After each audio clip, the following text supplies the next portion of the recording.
వైఎస్ఆర్సీపీ ప్రధాన రాజకీయ అస్త్రాల్లో ఒకరు గుడివాడ అమర్నాథ్.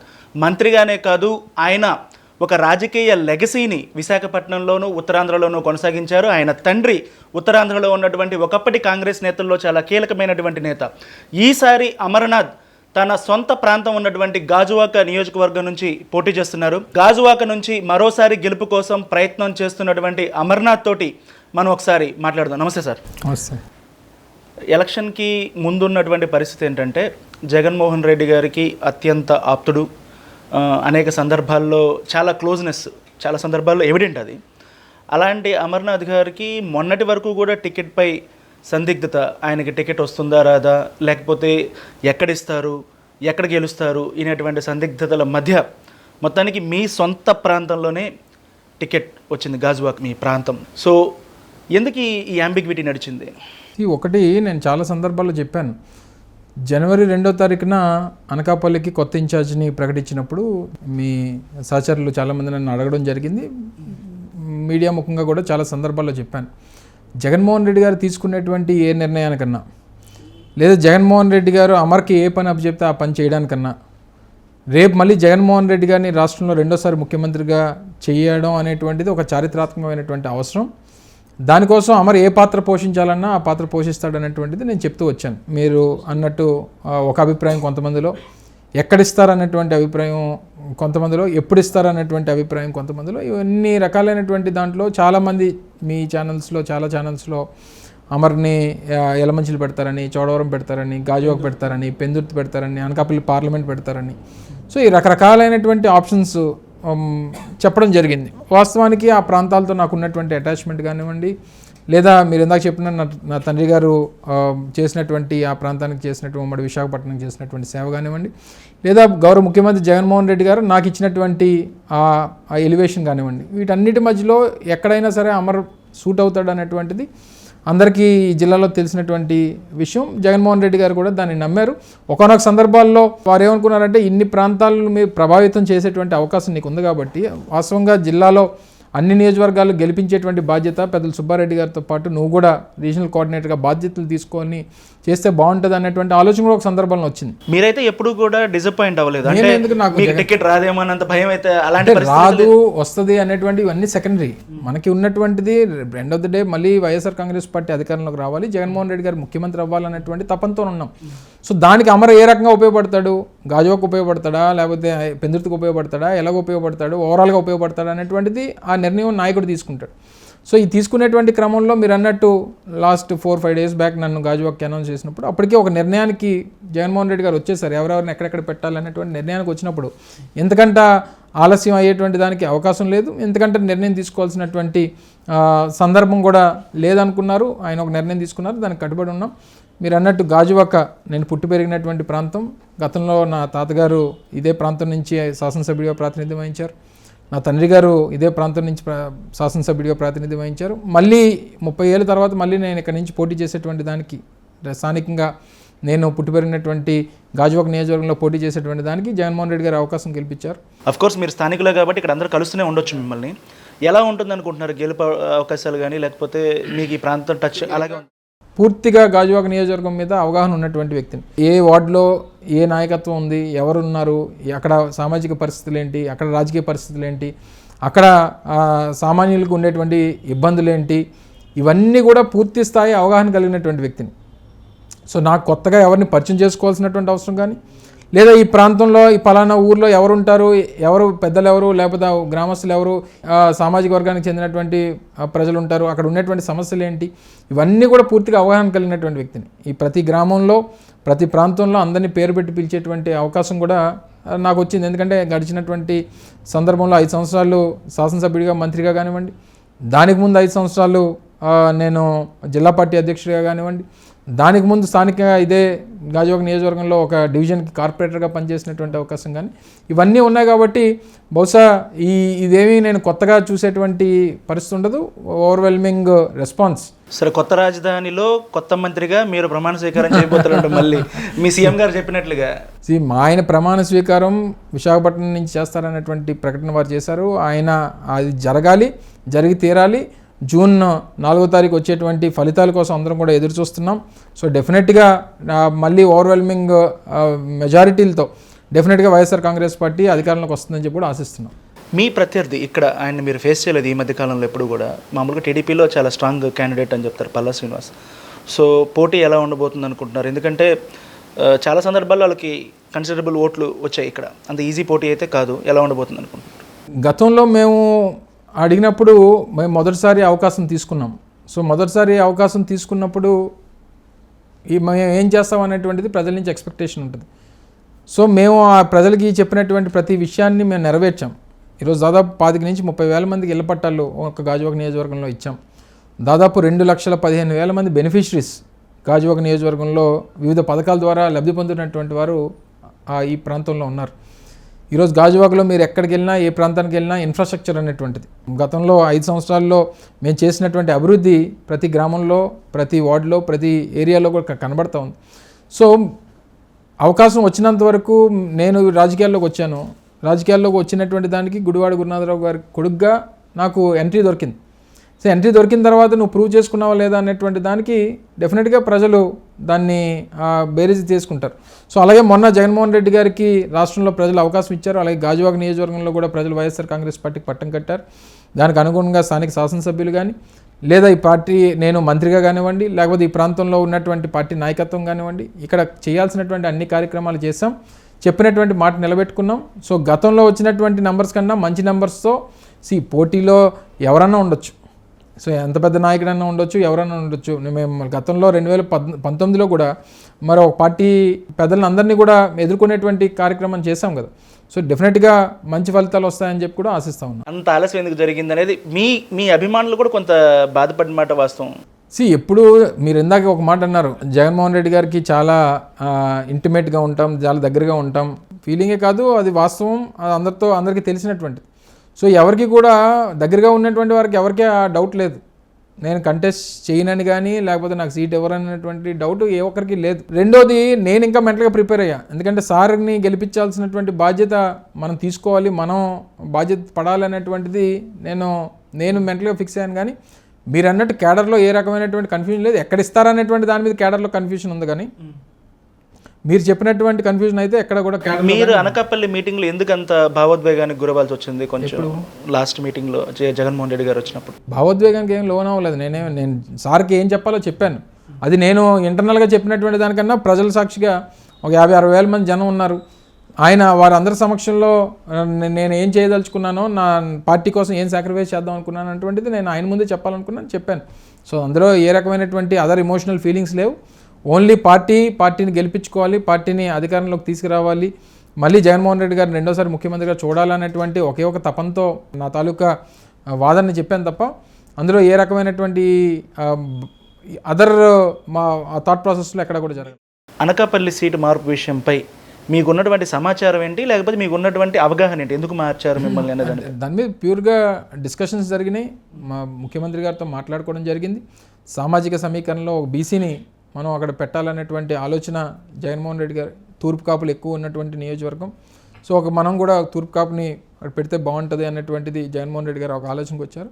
సో ఆలోచనలో భాగంగా ఆ నిర్ణయం తీసుకున్నారు. సామాజిక సమీకరణలు అన్నింటినీ కూడా మనం బ్యాలెన్స్ చేసుకోవాలనేటువంటి ఉద్దేశంతో తీసుకున్నటువంటి నిర్ణయం. సో అందులో భాగంగా అమర్ని ఎక్కడన్నా ప్లేస్ చేయొచ్చు. అమర్కి డిఫరెంట్ ఆప్షన్స్ ఉన్నాయి. అవసరమైతే పార్టీకి కూడా నేను సాక్రిఫైస్ చేసి నేను పార్టీ కోసం పనిచేస్తానటువంటి మాట కూడా జగన్మోహన్ రెడ్డి గారు చెప్పడం జరిగింది. సో అందులో భాగంగా తీసుకున్నటువంటి నిర్ణయం అది. మీరు పార్టీ వ్యవహారాల్లో, ప్రభుత్వ వ్యవహారాల్లో చాలా క్లోజ్ అసోసియేట్ కాబట్టి ఈ క్వశ్చన్, అసలు జగన్మోహన్ రెడ్డి గారు అనుసరించేటువంటి విధానం ఏంటి ఒక అభ్యర్థిని ఎంపిక చేయడానికి? అంటే ఇప్పటి వరకు ఉన్నటువంటి అబ్జర్వ్ చేస్తే చాలామంది ఎంపీలని, మాగుంట శ్రీనివాసరెడ్డిని ఉంచడానికి అక్కడ లోకల్ లీడర్లు ఎంత టఫ్గా ప్రయత్నం చేసినా ఆయన వినలేదు. లావు కృష్ణదేవరాయలు గారిని ఎమ్మెల్యేలు అందరూ ఆ కాన్స్టిట్యూన్సీలో 7 ఎమ్మెల్యేలు ఆయన కావాలన్నా కూడా వినలేదు. మొత్తం 4 ఎంపీలు బయటికి వెళ్ళే వేమిరెడ్డి పరిస్థితి అలాగే అయింది. అంటే వేమిరెడ్డి ఆయన అడిగారు ఎమ్మెల్యేలు కావాలని. సో అక్కడ రివర్స్లో జరిగింది. ఆయన అనుసరిస్తున్నటువంటి విధానం ఏంటి? మీరేమనుకుంటున్నారు? సోషల్ ఇంజనీరింగ్ని ఆయన ఫాలో అవుతున్నారు. సో ఎక్కడ ఇంతమంది నేను బీసీలు పెట్టుకోవాలి, ఇంతమంది మైనారిటీలకు ఇవ్వాలి, ఇంతమంది మహిళలకు ఇవ్వాలి, నేను ఇచ్చినటువంటి నెంబర్స్ రాష్ట్రంలో ఉన్నటువంటి అన్ని సామాజిక వర్గాలు, ఒక సామాజిక న్యాయం అనేటువంటి మాట ఏదైతే అనేక సందర్భాల్లో అనేక రాజకీయ పార్టీలు చెప్తూ వచ్చాయో, సో దాన్ని మన మాటల్లో కాదు చేతల్లో చేసి చూపించాలనేటువంటి దాని మీద తీసుకున్నటువంటి నిర్ణయాలు. ఈరోజు దాదాపు 91 సీట్లని చేంజెస్ చేశాం. అంటే కొంతమంది టోటల్గా డ్రాప్ చేసినటువంటి వారు, కొంతమంది కొన్ని చేంజెస్ చేసుకున్నటువంటి. సో ఆ మాట గౌరవ ముఖ్యమంత్రి జగన్మోహన్ రెడ్డి గారు కూడా చెప్పడం జరిగింది. ఇప్పటివరకు దేశ చరిత్రలో ఏ రాజకీయ పార్టీ కూడా 200 అంటే 175 ఎమ్మెల్యే స్థానాలు, 25 ఎంపీ స్థానాలు కలిపి ఈ 200 స్థానాలకు సంబంధించి ఆల్మోస్ట్ 50% చేంజెస్ చేయడం అనేటువంటిది గతంలో ఏ లీడర్ కూడా ప్రయత్నం కాదు, ఊహకు కూడా అందలేదు. సో ఇవన్నీ దేనికి చేశారు? సామాజిక సమీకరణలు, సామాజిక రాజకీయపరమైనటువంటి పరిస్థితులు, పార్టీకి సంబంధించినటువంటి నాయకత్వం తాలూకా ఆలోచన విధానాలు, గ్రామ స్థాయి నుంచి లేదా వార్డు స్థాయి నుంచి ఉన్నటువంటి ఆలోచనలు, వీటిని అన్నింటినీ కూడా బేస్ చేసుకొని మనం ఇవి చేంజెస్ చేస్తే డెఫినెట్గా సక్సెస్ అవుతాం, దీనివల్ల అక్కడ ఉన్నటువంటి ప్రజలకి ఇంకా మంచి చేయగలుగుతాం అన్నటువంటి ఆలోచనతో జగన్మోహన్ రెడ్డి గారు నిర్ణయం తీసుకున్నారు. సో ఇందులో ఎంత పెద్దవాళ్ళు మీరు చెప్పినటువంటి సోకాల్ నేమ్స్ ఏవైతే ఉన్నాయో వాళ్ళు మాకు ఇది కావాలి, మాకు అది కావాలి, లేదా మాకు ఎంతమంది ఎమ్మెల్యేలు కావాలి, నేను చెప్పినటువంటి ఎమ్మెల్యేలు పెట్టాలనంటే అది డెసిషన్ లీడర్ తీసుకుంటారు. సో మిమ్మల్ని ఒక క్యాండిడేట్గా పెడదాం అనుకున్నప్పుడు ఏదైతే నిర్ణయం తీసుకున్నాడో మిగిలినటువంటి ఎమ్మెల్యే స్థానాల్లో ఎవరిని పెట్టాలనేటువంటిది కూడా లీడరే తీసుకుంటారు. ఇంతమంది లీడర్స్ చేంజ్ అవ్వడం అనేది గ్రేట్ అని మీరు చెప్పుకుంటున్నారు. ప్రతిపక్ష పార్టీలు ఏం చెప్తున్నాయంటే ఇంతమందిని మార్చేశారంటే వాళ్ళందరి మీద వ్యతిరేకత ఉంది, ఆయనకే కాన్ఫిడెన్స్ లేదు, కన్ఫ్యూజ్ అవుతున్నారు, జగన్మోహన్ రెడ్డికి కాన్ఫిడెన్స్ కాదు కన్ఫ్యూజన్ అని అంటారు. ఏమంటారు? ఇప్పుడు వాళ్ళకు ఉదాహరణకి వాళ్ళ పొత్తుల్లో భాగంగా 4 సీట్లు ప్రకటించారు. ఎంత డిస్టర్బెన్స్ వచ్చిందండి? ఆఫీసులు తగలబెట్టేసుకోవడం, కుర్చీలు ఎరగొట్టేసుకోవడం, లేకపోతే ఇంకోటి చేయడం, లేకపోతే చంద్రబాబు నాయుడు గారి పోస్టర్లు చింపేయడం, ఈ రకమైనటువంటివి అనేక రకాలైనటువంటి చూసాం. మీరు ఇన్ని మార్చాం కదా, ఎక్కడన్నా అటువంటి డిస్టర్బెన్స్ చూసారా? ఎవరికన్నా నచ్చలేదు, మాకు సీట్ ఇవ్వలేదు అన్నటువంటి వెళ్ళిపోయినటువంటి వారు ఎవరన్నా ఉంటే దానికి నేను సమాధానం చెప్పను. కానీ ఓవరాల్గా ఉండి అటువంటి డిస్టర్బెన్స్ అనేటువంటిది మీరు ఏ నియోజకవర్గంలో చూడాల. అంటే పార్టీ క్యాడరు, అక్కడ ఉన్నటువంటి పార్టీ నాయకత్వం అంతా కూడా యాక్సెప్టెన్స్తో అక్కడ ప్రజలు కూడా స్వాగతించేటువంటి కార్యక్రమాన్ని మేము చేసాం. సో ఆ రకమైనటువంటి కాన్ఫిడెన్స్ జగన్మోహన్ రెడ్డి గారికి అక్కడ పెడుతున్నటువంటి నాయకత్వం మీద, రెండోది అక్కడ కోరుకున్నటువంటి ప్రజలకి నేను కోరుకున్నటువంటిది ఇచ్చాననేటువంటి అభిప్రాయం కూడా పార్టీ నమ్మింది కాబట్టి నిర్ణయం తీసుకున్నాం. సో డెఫినెట్గా దాన్ని ప్రజలు యాక్సెప్ట్ చేస్తారు. ఇది ఒక ట్రెండ్ కాబోతా ఉంది అన్నటువంటిది కూడా తెలియజేస్తాం. ఎక్కడైనా అధికార పార్టీలోకి వలసలు ఉంటాయి, మీకు ఇన్కమింగ్ కంటే అవుట్ గోయింగ్ ఎక్కువ కనిపిస్తుంది వైఎస్ఆర్సీపీ నుంచి, ఎందుకని? ఒకటి ఇప్పుడు అక్కడ మీరు ఇంకోటి కూడా అనుకోవచ్చు కదా, అక్కడ మనుషులు లేక మా దగ్గర నుంచి తీసుకున్నానని చెప్పి అనుకోవచ్చు కదా, లేదా మేము వద్దనుకున్నటువంటి వారిని ఎవరైనా తీసుకున్నారని చెప్పి అనుకోవచ్చు కదా. మాకున్నటువంటి ప్రెజర్స్ లేదా మాకు స్థానికంగా ఉన్నటువంటి బలమైనటువంటి నాయకత్వాలు మాకు సరిపోతాయి అనుకున్నప్పుడు మేము కూడా నిర్ణయాలు తీసుకోవాల్సినటువంటి అవసరం లేదు. మిమ్మల్ని పదే ప్రతిసారి ఎంతమంది ఇంటర్వ్యూ చేసినా అడిగేటువంటి ప్రశ్న, ఒక ఐటీ పరిశ్రమల శాఖ మంత్రిగా మీరు రాష్ట్రానికి ఏం చేశారు అని ప్రతి ఒక్కళ్ళు అడుగుతుంటారు. అడగడంలో చాలా అర్థాలు ఉంటాయి. చేయలేదు అనేది ఒక భావన అనేది ప్రజల్లో ఉండడమో మీడియాలో ఉండడమో, అది 2 రకాలుగా ఉండొచ్చు. మీరు సరిగ్గా ప్రచారం చేసుకోలేకపోయి ఉండొచ్చు, లేదా నిజంగా జరగకపోయి ఉండొచ్చు. నేను కూడా మళ్ళీ అడుగుతున్నా, ఐటీ పరిశ్రమల శాఖ మంత్రిగా ఈ రాష్ట్రానికి ఎన్ని పరిశ్రమలు ఏమొచ్చాయి? నరేంద్ర మోడీ గారు ఆంధ్రప్రదేశ్లో ఉన్నటువంటి సముద్ర తీరాన్ని ఉపయోగించుకొని రేపు బ్లూ ఎకానమీ దిశగా ఆంధ్రప్రదేశ్ రానటువంటి 5-10 సంవత్సరాల్లో మంచి భవిష్యత్తు ఉంది అనేటువంటి మాట చెప్పడం జరిగింది. అసలు ఆ మాట ఆయన నోటంటే ఎందుకు వచ్చింది? ఎవరో చేయనటువంటి కార్యక్రమాలు, సముద్ర తీరం మీద 4 పోర్టుల నిర్మాణం వైఎస్ఆర్ కాంగ్రెస్ పార్టీ ప్రభుత్వం వచ్చాక చేస్తున్నాం. గతంలో ఇదే సముద్ర తీరం చంద్రబాబు నాయుడు 14 సంవత్సరాలు ముఖ్యమంత్రిగా ఉన్నప్పుడు కూడా ఉమ్మడి రాష్ట్రానికి సముద్రం ఉంది కదా, అప్పుడు కూడా పోర్టులు నిర్మాణం చేసేటువంటి అవకాశం ఉంది కదా. మరి అప్పుడు చేయనటువంటి ప్రభుత్వాలు ఇప్పుడు మేము చేస్తున్నటువంటి దాన్ని కూడా ప్రజలు గుర్తిస్తున్నారనేటువంటిది మాకు తెలుసు. ఎందుకంటే శ్రీకాకుళంలో 40-50 సంవత్సరాల నుంచి మాకు భావనపాడు పోర్టు కావాలని చెప్పి ఎన్నో ఉద్యమాలు చేశారు. ఈరోజు వాళ్ళ కళలు సాకారం జరుగుతూ ఉన్నాయి. మూలపేటలో పోర్టు నిర్మాణం జరుగుతూ ఉంది. 3,500 కోట్ల రూపాయలు పెట్టి పోర్టు నిర్మాణం చేసి ఈరోజు మరో 18 నెలలు 24 నెలల్లో పోర్ట్ని అందుబాటులోకి తీసుకొచ్చేటువంటి కార్యక్రమం చేస్తున్నాం. రామాయపట్నంలో ఆల్మోస్ట్ 3,700 కోట్ల రూపాయలు పెట్టి రామాయపట్నం పోర్ట్ కడుతున్నాం. బందర్ పోర్ట్ జరుగుతూ ఉంది. భోగాపురం ఇంటర్నేషనల్ ఎయిర్పోర్ట్ జరుగుతూ ఉంది. 17 మెడికల్ కాలేజీలు కట్టాం. ఉద్దానం కిడ్నీ సెంటర్ దగ్గర నుంచి అక్కడ వాటర్ ప్రాజెక్ట్ 700 కోట్ల రూపాయల నిర్మాణానికి సంబంధించి, లేకపోతే విజయనగరంలో మెడికల్ కాలేజ్ కానీ, లేకపోతే సాలూరులో ట్రైబల్ యూనివర్సిటీ కానీ, మీకు కురుపాంలో ఇంజనీరింగ్ కాలేజ్ కానివ్వండి, పార్వతీపురంలో మెడికల్ కాలేజ్ కానివ్వండి, భోగాపురంలో ఇంటర్నేషనల్ ఎయిర్పోర్ట్ కానివ్వండి, నర్సీపట్నంలో మెడికల్ కాలేజెస్ కానివ్వండి.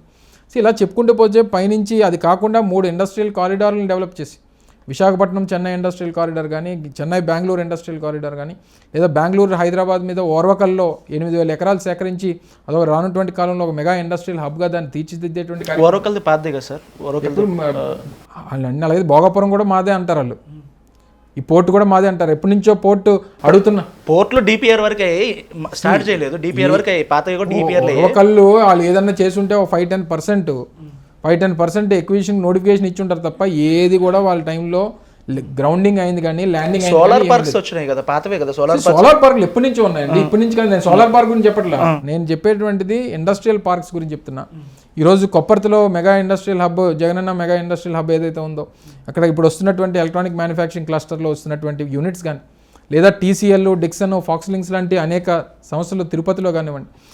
మీరు వెళ్ళగొట్టారని లోకేష్ చెప్పారు కదా, టీసీఎల్, డిక్సన్, రిలయన్స్ ఈ మూడింటిని కూడా శ్రీకాళహస్తి పక్కన, ఎయిర్పోర్ట్ పక్కన ఉన్నటువంటి అవన్నీ నడుస్తున్నాయి కదా, అవన్నీ మేమే ఓపెన్ చేసాం, ముఖ్యమంత్రి గారి చేతుల మీద ఓపెన్ చేసాం. సెకండ్ ఫేజ్ కూడా కంప్లీట్ అయిపోయి అది కూడా త్వరలో ప్రారంభానికి రెడీగా ఉంది. ఈరోజు ఇక్కడ విశాఖపట్నం తీసుకుంటే ఎన్టీపీసీ గ్రీన్ హైడ్రోజన్ హబ్ కానివ్వండి, లేకపోతే యోకోహామా టైర్స్ కంపెనీకి సంబంధించి కానివ్వండి, శ్రీ సిటీలో అనేక ఏసీ మ్యానుఫ్యాక్చరింగ్ యూనిట్స్ కానివ్వండి. ఇన్ని చేసినా మాకేమీ చేయలేదు, అది వెళ్ళిపోయింది ఇది వెళ్ళిపోయింది అని అంటే ఎక్కడ వెళ్ళిపోయింది, ఎవరు వెళ్ళిపోయారు అనేటువంటి దానికి కూడా సమాధానం చెప్పాలి కదా. ఇప్పుడు అమర్ రాజా బ్యాటరీ అనేటువంటిది వాళ్ళు ఎక్స్పాన్షన్లో భాగంగా ఇతర రాష్ట్రాలకు వెళ్తున్నారు, వాళ్ళ బేస్ ఆంధ్రప్రదేశ్లో. మీరే మాట్లాడారు కాబట్టి అమర్ రాజా గురించి మాట్లాడదాం. మీరు కనుక కొంచెం ఇండస్ట్రీ ఫ్రెండ్లీగా ఉండుంటే అమర్ రాజా వెళ్ళుండేదా హైదరాబాద్? ఇండస్ట్రీ ఫ్రెండ్లీ ఉన్నాం కాబట్టి ఈజ్ ఆఫ్ డూయింగ్ బిజినెస్లో గడిచినటువంటి 3 సంవత్సరాలుగా దేశంలో నెంబర్ 1 స్థానంలో ఉన్నాం మేము. సో ఇండస్ట్రీ ఫ్రెండ్లీగా ఉన్నాం కాబట్టి ఈరోజు అనేక అవార్డ్స్ ఈరోజు ఆంధ్రప్రదేశ్కి ఈరోజు అందుకునేటువంటి కార్యక్రమం. నోటీస్ ఇచ్చారు మీరు, అమర్ రాజా నోటీస్ ఇచ్చారు. ప్రతి అనేక సందర్భాల్లో దానికి సంబంధించి కోర్టు ఆర్డర్స్ ఉన్నాయండి. అక్కడ స్థానికంగా పనిచేస్తున్నటువంటి ఉద్యోగస్తులు సఫకేట్ అయిపోయి ఇబ్బంది పడుతున్నటువంటి పనిలో పనిచేస్తున్నటువంటి ఉద్యోగస్తులకి ఇబ్బంది, హెల్త్ ప్రాబ్లమ్స్ వచ్చేసినాయి. సో దాని మీద వారు కోర్టుకు వెళ్ళారు, కోర్టు కూడా అదే సమాధానం చెప్పింది. అవుట్ఫాల్ ఏదైతే ఉందో, అంటే వేస్ట్ అవుట్ఫాల్ ఏదైతే ఉందో దానివల్ల పరిసర ప్రాంతాలకు ఇబ్బంది కలుగుతుంది, ఏదైతే ఉందో అవన్నిటి వల్ల ప్రజలు ఇబ్బంది పడుతున్నారనేటువంటి కోర్టులు చెప్పింది. సరే మేము చెప్తే మనం ఏదో కావాలని చెప్పాం, లేకపోతే తెలుగుదేశం పార్టీకి చెందినటువంటి ఎంపీది కాబట్టి మేము ఇలా చేసామనేటువంటి మాట చెప్పొచ్చు. మరి రాష్ట్రంలో హెరిటేజ్ కంపెనీలు నడవట్లేదా? చంద్రబాబు నాయుడు గారికి చెందినటువంటి హెరిటేజ్ సంస్థలు, అనేక సంస్థలు, మా అనకాపల్లిలో ఉంది ఒక సంస్థ, ఒక పరిశ్రమ నడుపుతూ ఉన్నారు. ఏ రోజన్నా మేము వాళ్ళని ఏమైనా టచ్ చేస్తే సో చంద్రబాబు నాయుడు గారి కంపెనీ బాగుందని సర్టిఫికేట్ ఇస్తున్నారు. బాగుందని నేను అట్లా పరిశ్రమలకి ఎంత ఫ్రెండ్లీగా ఉన్నాం అనేటువంటి చెప్తున్నా. అంటే ఈ రాష్ట్రంలో ప్రధానమైనటువంటి ప్రతిపక్ష నాయకుడు చెందినటువంటి పరిశ్రమలే ప్రశాంతంగా జరుపుకుంటున్నప్పుడు సామాన్యులు ఎవరన్నా వచ్చి పరిశ్రమలు పెట్టుకుంటే ఎందుకు ఇబ్బంది పెడతామని చెప్పని అనుకుంటున్నారు. సో ఇంత క్లియర్గా, ఇంత ఇండస్ట్రీ ఫ్రెండ్లీగా ప్రభుత్వం ఉన్నప్పుడు ఎందుకు కావాలని చెప్పి ప్రభుత్వం మీద బుర్ర జల్లుతున్నారు అనేటువంటిది మా ప్రశ్న. సో అంతకు మించి ఇది కేవలం తప్పుడు ప్రచారమే తప్ప ఎక్కడ గడిచినటువంటి 2014-19 మధ్యలో 36,000 కోట్ల రూపాయలు పెట్టుబడులు రాష్ట్రానికి వస్తే 2019 నుంచి ఈ రోజు వరకు అంటే 24 వరకు 106,000 కోట్ల రూపాయలు పెట్టుబడులు ఇప్పటికే గ్రౌండ్ అయినాయి. కానీ అసెంబ్లీలో తెలుగుదేశం సభ్యులు వేసినటువంటి ఒక ప్రశ్నకి మీకంటే ముందు పరిశ్రమల శాఖ మంత్రి చేసినటువంటి గౌతమ్ రెడ్డి గారు 5 లక్షల ఉద్యోగాలను మేము ఇచ్చామని ఆన్ రికార్డు రిటర్న్ జవాబు ఇచ్చారు. దాంట్లో స్పెసిఫిక్గా ఎంఎస్ఎంఈకి సంబంధించి మెన్షన్ చేసినటువంటిది క్లియర్గా చెప్పాం. అదే ఎంఎస్ఎంఈస్తో కలుపుకుంటే మా టైంలో ఎంఎస్ఎంఈస్ 16 లక్షల మందికి ఇచ్చాం. మరి అది మీరు ఎక్కడ చెప్పట్లేదు కదా? ఎందుకు చెప్పట్లేదు? మీరు చూపించాలి కదా. నేను ఇప్పుడు మీ మాట్లాడేటువంటి దాంట్లో ఎక్కడైనా కాంట్రవర్సీ దొరికితే దాన్ని చూపించాలని చెప్పి ప్రయత్నం చేస్తున్నారు తప్ప ఎక్కడైనా మంచి మాట్లాడితే ఈ మంచిని ఎలాగా మనం ప్రమోట్ చేయాలనేటువంటిది ఆ ఇంట్రెస్ట్ చూపించేటువంటి వరకు ఉండాలి, చూసేటువంటి వరకు కూడా ఇంట్రెస్ట్ ఉండాలి. మీరు ప్రెస్ మీట్లు పెట్టి ఎదుటి వాళ్ళని ఎంత తిడదామన్న దాని మీద తప్పితే మీరు ఎప్పుడైనా సరే మీ మంత్రులు ఎవరైనా సరే మీ అభివృద్ధి మీద ఎప్పుడైనా ప్రెస్ మీట్లు పెట్టారా? దయచేసి నేను ఏదైనా ప్రెస్ మీట్ పెట్టినప్పుడు ఒక కారణంతో పెడతా. నాకేం పొలిటికల్ ఇంట్రెస్ట్ ఎవరినో తిట్టడానికి పెట్టాల్సిన అవసరం ఉంది. మా పార్టీని ఎవరైనా విమర్శించినప్పుడు మేము విమర్శిస్తాం, అది అధికార ప్రతినిధిగా నా బాధ్యత. మంత్రిగా నేను ప్రెస్ మీట్ పెట్టి ఏదన్నా నేను సబ్జెక్ట్ ఓరియంటెడ్ ఒక 20 మినిట్స్ 25 మినిట్స్ మాట్లాడితే మీలాంటి సోదరులు ఎవరో వచ్చి ఒక పొలిటికల్ ప్రశ్న వేసి దాన్ని ఓవరాల్గా నేను మాట్లాడిన 20 నిమిషాలని డైవర్ట్ చేసి మీరు ఆ సబ్జెక్ట్నే మీరు లీడ్ కింద తీసుకొని మీ టీఆర్పీలు పెంచుకునేటువంటి దానికి మీరు వేసుకుంటే సబ్జెక్ట్ ఓరియంటెడ్ మీద ప్రెస్ మీట్లు పెట్టి వైఎస్ఆర్సీపీ మంత్రులు ఎంతమంది ఉన్నారు? కొడాలి నాని మినిస్టర్, ఆయన ఎప్పుడు ఆయన అనేక సందర్భాల్లో ఎప్పుడు పెట్టినా ఏది పెట్టినా మీరు చూపించేటువంటి తాపత్రయం మీకు కూడా ఉండాలి.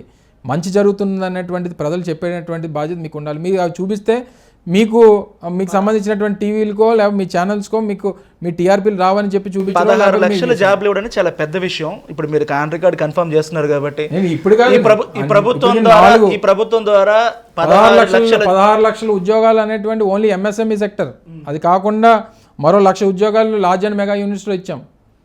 మీరు చెప్పిన 5 లక్షలు ఏదైతే గత ప్రభుత్వం గురించి చెప్తున్నారో నేను దానికి సంబంధించినటువంటి చెప్తున్నా.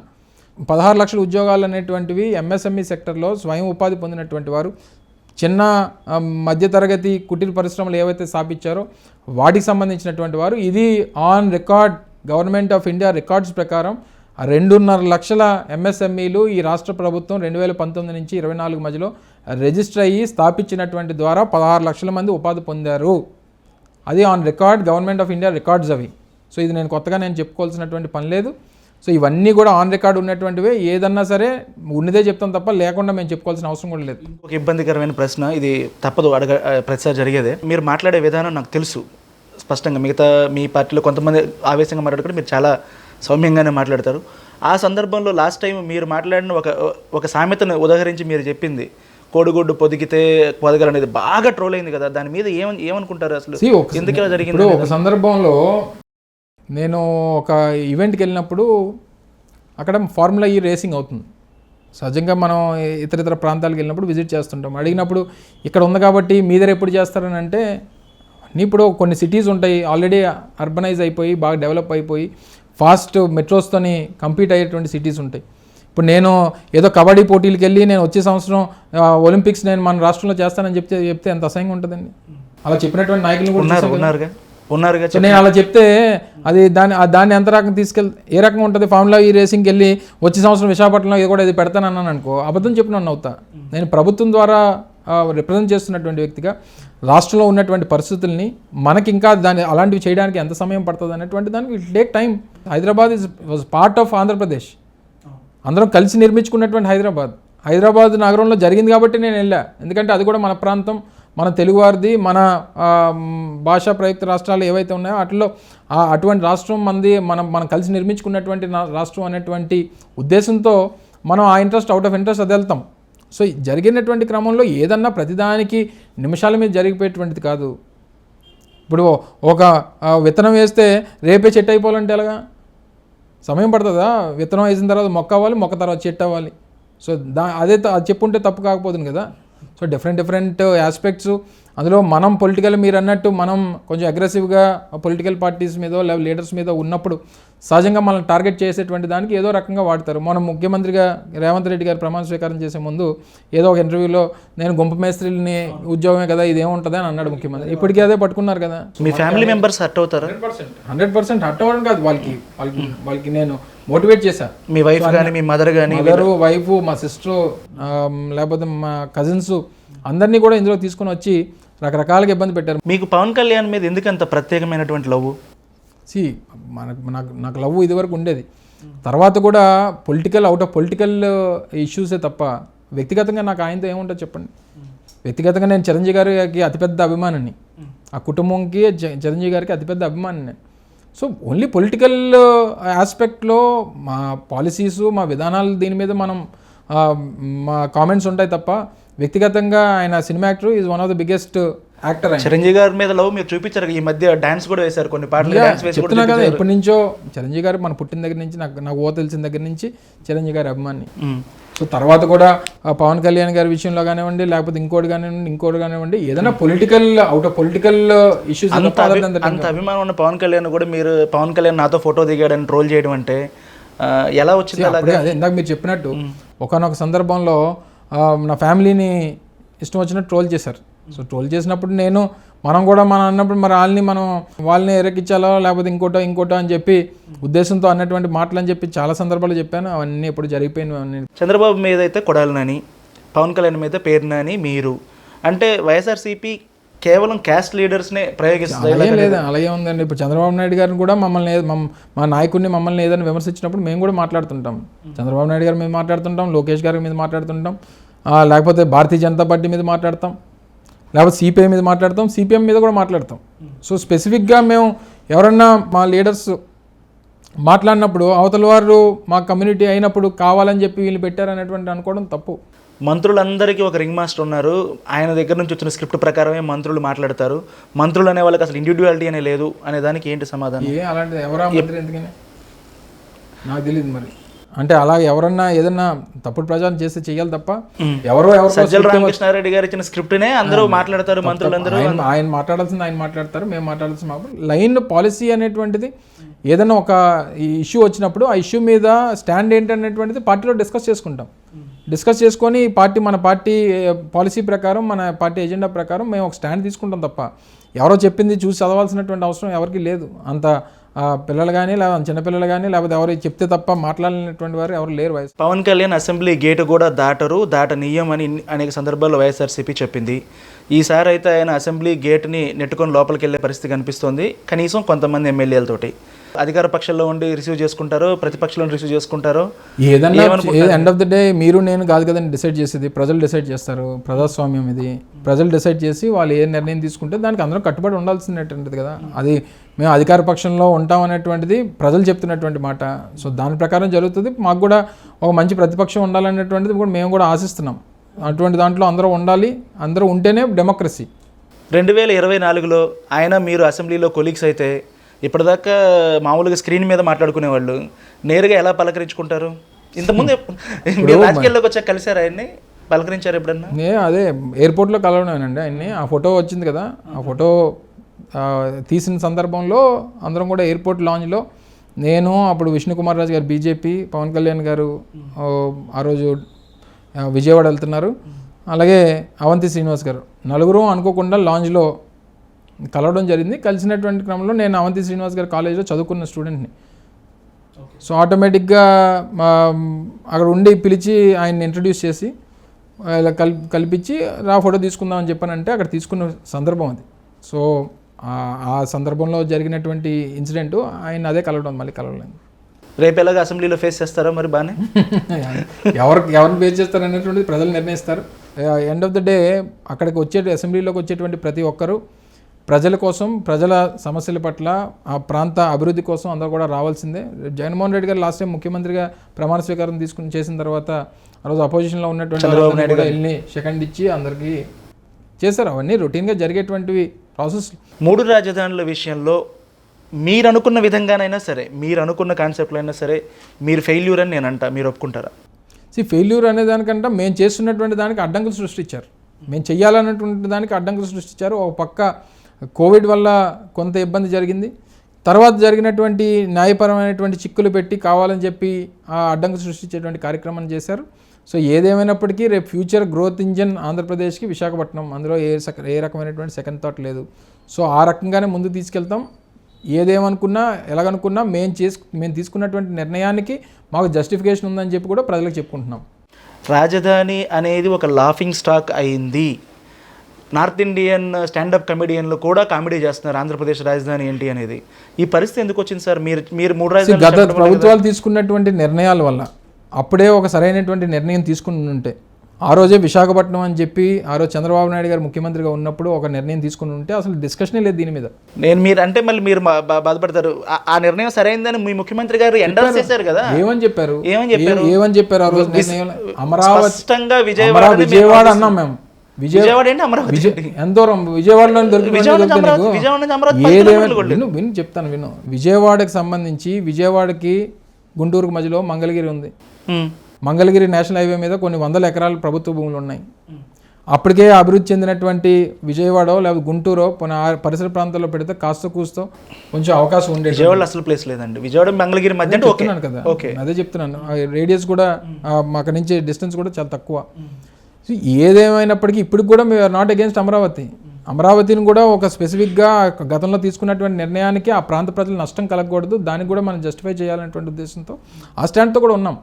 కానీ విశాఖపట్నం అనేటువంటి దానికి ఎందుకు అంటున్నామంటే, విశాఖపట్నం సిటీని కానీ విశాఖపట్నం ఈ నగర పరిసర ప్రాంతాలు కానీ కొత్తగా అభివృద్ధి చేయాల్సినటువంటి పని లేదు. గతంలో అభివృద్ధి చెందినటువంటి ప్రాంతం. ఇటువంటి నగరానికి 9th రిచెస్ట్ సిటీగా కంట్రీలో ఉంది. పర్ క్యాపిటల్ ఇన్కంలో కూడా మనం ఫార్ అహెడ్ మిగిలినటువంటి రాష్ట్రాలతో ఉన్నటువంటి నగరం ఇది. సో వీటన్నిటితో కంపేర్ చేస్తే విశాఖపట్నానికి మంచి స్కోప్ ఉంటుంది. దీన్ని మనం ఇంటర్నేషనల్ లెవెల్లో మనం ఫోకస్ చేసుకోవచ్చు. పోర్ట్ సిటీగా ఉంది, మంచి భవిష్యత్తు ఉంటుంది అనేటువంటి ఉద్దేశంతో ఏ ఒక్కరు గతంలో శివరామకృష్ణ కమిటీ కూడా అదే చెప్పింది. సో ఇవన్నీ జరిగినటువంటి క్రమంలో ఇప్పుడు మేమేమి అమరావతి కాదంటలేదే, లెజిస్లేటివ్ క్యాపిటల్గా నడుస్తుంది. ఎందుకు కాదంటలేదు? మీరు మూడు రాజధానుల విషయంలో కూడా మాట చెప్పారు. మొదట 3 రాజధానులు అన్నారు, మొన్నటిదాకా వైజాగ్ ఎగ్జిక్యూటివ్ క్యాపిటల్ అనేవాళ్ళు, ఇప్పుడు ఎగ్జిక్యూటివ్ అనే పదం ఎగిరిపోయింది, ఓన్లీ క్యాపిటల్ అని ముఖ్యమంత్రి గారు చెప్తున్నారు, మీరు చెప్తున్నారు. క్యాపిటల్ అని చెప్పట్లా, judicial capital Kurnool, legislative capital Amaravati, Visakhapatnam executive capital అనేటువంటి మా స్టాండ్. ఇప్పుడు కూడా అదే చెప్తున్నాం కదా, మా స్టాండే చెప్తున్నా. ఈ మధ్య కాలంలో ఓన్లీ క్యాపిటల్ అమరావతి అని చెప్తున్నారు. క్యాపిటల్ అని స్పెసిఫిక్గా ఏమీ చెప్పలేదు మేము. అడ్మినిస్ట్రేషన్ విశాఖపట్నం జరుగుతుందని చెప్పుకున్నారు జగన్మోహన్ రెడ్డి గారు. అసలు ఏం జరిగిందో అమరావతిలకు అర్థం కావట్లేదు, ఏం జరుగుద్దో రాయలసీమ వాళ్ళకి అర్థం కావట్లేదు, ఏం జరగబోతుందో వైజాగ్ వాళ్ళకి అర్థం కావట్లేదు. ఏమవుద్ది 3 రాజధానుల విషయంలో? 100% మేము చెప్పినటువంటి దానికి జస్టిఫికేషన్ ఉంది. జస్టిఫికేషన్ ప్రజలు విశ్వసిస్తూ ఉన్నారు. దాని ప్రకారమే నిర్ణయం జరుగుతుంది. ఆ నిర్ణయంలో ఏ రకమైనటువంటి తేడా ఉండదు. దీనికి ఇది విశాఖపట్నం ఉండకూడదు అనేటువంటిది జస్టిఫికేషన్ ఎవరు చెప్పేటువంటి దానికి అవకాశం లేదు. వైజాగ్ నుంచే పరిపాలన ప్రారంభిస్తామని ముఖ్యమంత్రి గారు స్టేట్మెంట్లు ఆయన ఇచ్చిన తర్వాతే కనీసం ఒక 4 సార్లు సవరించారు డేట్లు. ఆయన స్వయంగా ఆయన కోర్ట్ ఇష్యూస్ కూడా ఉన్నాయి కదా, కోర్ట్ ఇష్యూస్ని కూడా మేము అధిగమించాలి కదా. సో కోర్ట్ ఇష్యూస్ని అధిగమించాల్సినటువంటి అవసరం ఉంది. కొన్ని రీసెంట్ టైమ్స్లో ఆ డేట్ ఇచ్చేవారు, మళ్ళీ దాన్ని పోస్ట్పోన్ చేసేవారు. సో నెక్స్ట్ కమింగ్ డేస్లో దాని మీద క్లారిటీ వస్తుంది. సో డెఫినెట్గా ఈ ఎలక్షన్ ప్రొసీజర్ అయ్యేసరికి అదంతా కూడా సార్ట్ అవుట్ అయిపోతుంది. ఋషికొండలో మీరు ఏమైనా గుప్త నిధులు దాచారా సార్? ఎందుకుంది? మరి ఎందుకు ఎవరు నిల్వ చేయట్లేదు? మీరు ఎందుకు గవర్నమెంట్ ప్రాపర్టీ అది, మరి పబ్లిక్ నిల్వ చేయొచ్చు. గవర్నమెంట్ చేస్తాము. గవర్నమెంట్ యాక్టివిటీ గవర్నమెంట్ సంబంధించినటువంటి యాక్టివిటీ పూర్తయిన తర్వాత government property in sense public property. So దానికి కావాల్సినటువంటి పూర్తి స్థాయిలో ఓపెన్ చేయడానికి కూడా, దాని పబ్లిక్ అలౌ చేయడానికి కూడా 2 ఆప్షన్స్ గవర్నమెంట్ పెట్టుకుంది.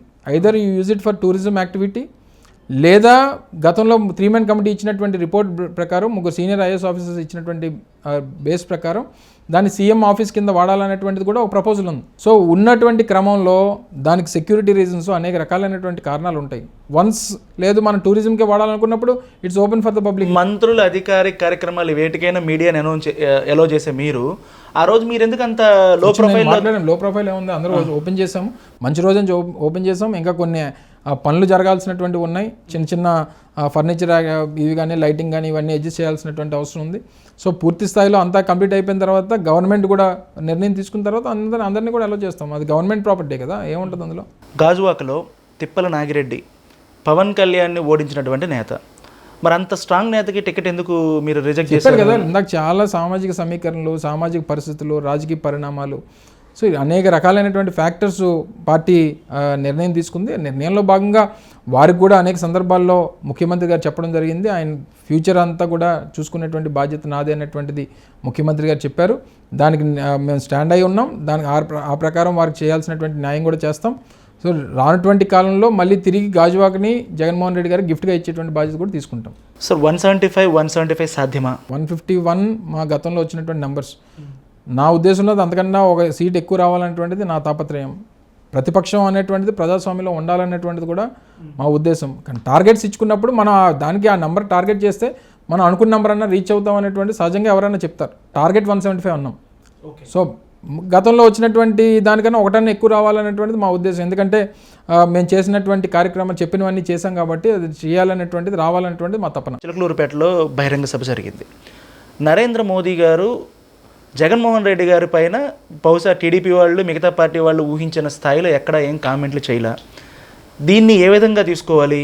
చాలామంది అనుకుంటున్నట్లుగా ఓ రకమైనటువంటి సీక్రెట్ ప్యాక్ట్ ఉంది ఇంకా బీజేపీ మధ్య, వైఎస్ఆర్సీపీ మధ్య అనేది. ఓపెన్గా వాళ్ళు కలిసిపోయిన తర్వాత మాతో సీక్రెట్గా ఉంటుందని చెప్పని అనుకోవడం ఇప్పటికీ కూడా ఇంకా అమాయకత్వం. మొదటి నుంచి మమ్మల్ని అదే మాట అంటూ వచ్చారు. గతంలో జగన్మోహన్ రెడ్డి గారికి ఓటేస్తే నరేంద్ర మోడీకి ఓటేసినట్టే అనేటువంటి మాట చంద్రబాబు నాయుడు గారు ప్రచారం చేసి చెప్పుకున్నారు. మేము మొదటి నుంచి చెప్పాం, మాకు భారతీయ జనతా పార్టీకి, రాష్ట్ర ప్రభుత్వానికి, కేంద్ర ప్రభుత్వానికి ఉన్నటువంటి ఆ రిలేషన్షిప్పే తప్ప వైఎస్ఆర్ కాంగ్రెస్ పార్టీకి, భారతీయ జనతా పార్టీకి ఏ రోజు రిలేషన్ లేదనేటువంటి చెప్పాం. దానికి స్టాండ్ అయి ఉన్నాం. ఇది ఈరోజు రుజువైంది. ఎవరెవరు రహస్య మిత్రులో ఎవరి అవసరాల కోసం కలుస్తుంటారు, ఇవన్నీ కూడా ఈరోజు ప్రజలకి చూస్తూ ఉన్నారు. రహస్య మిత్రులు ఏదంటారు, ఏ ఎండకి ఏ గొడుగు పెట్టుకునేటువంటి పార్టీలు ఏంటి అనేటువంటివి అన్నీ తెలుసు. ఇన్ని పార్టీలు కలిసి వస్తే మీరు తట్టుకోగలుగుతారా? ఏ ఇబ్బంది ఉండదు. లాస్ట్ టైమే మేము అప్పటికి జగన్మోహన్ రెడ్డి గారు మేము అధికారం ఆ రోజు కోల్పోయినప్పుడు 0.5% to 1% మధ్యలో మేము అధికారాన్ని కోల్పోయాం. సో ఈరోజు మేము ప్రజలకు మంచి చేసాం, చెప్పినటువంటి ప్రతి కార్యక్రమాన్ని చేసాం. గతంలో వారు 3 పార్టీలు ఏవైతే కలిసి ప్రజలకి మాటిచ్చాయో, తిరుపతి వెంకటేశ్వర స్వామి సాక్షిగా చెప్పినటువంటి ఏ మాట నిలబెట్టుకోలేదు. మీరు కూడా ప్రయత్నం చేయలేదు ఆ మాటల కోసం? మేమెందుకు, మేము చేయాల్సినటువంటివన్నీ వాళ్ళలాగా మేమేమి తప్పుడు మాటలు చెప్పలా. ఏ రోజు మేము వాళ్ళగా, ఎందుకంటే చేయగలిగినట్టు నేను అవన్నీ అడగదలుచుకోలేదు. వైజాగ్ లో కూడా పెద్ద మీటింగ్ పెట్టారు ప్రత్యేక హోదా కోసం. నన్ను అడిగారా ప్రత్యేక హోదా గురించి, పోలవరం గురించి, స్టీల్ ప్లాంట్ గురించి మీరు అడిగారా? జగన్మోహన్ రెడ్డి గారు అడిగారు స్టేజ్ మీద అండి. ఎక్కడ అడిగారు? ఎప్పుడు? చెవులో చెప్పారండి. ఎక్కడ స్టేజ్ మీద అడగలేదు కదా. నరేంద్ర మోడీ పక్కన కూర్చోబెట్టి అడిగి, నా దమ్ముని నాయకుడు జగన్మోహన్ రెడ్డి గారు నిన్న ఆ పిల్లలు 2 చూశారు కదా, నిన్న అక్కడ ఏం చేశారు? కనీసం స్టీల్ ప్లాంట్ గురించి మాట్లాడతారా? స్టీల్ ప్లాంట్ గురించి ప్రైవేటీకరణ చేయొద్దు అని చెప్పి మాట్లాడేటువంటి సాహసం చేశారు. చాలా అందుకనే పక్కన నరేంద్ర మోడీ గారిని కూర్చోబెట్టి నాకు వ్యక్తిగతమైనటువంటి అవసరాలు కానీ ఇంకోటి కానీ ఉండదు, నాకు ఏదైనా సరే రాష్ట్ర అవసరాలు, రాష్ట్ర ప్రయోజనాల కోసం 25 మంది ఎంపీలను తీసుకొస్తానని చెప్పిన మాట గుర్తుందా మీకు? చెప్పాం కదా, చేయలేదు కదా. చెప్పి మేము క్లియర్గా చెప్పాం.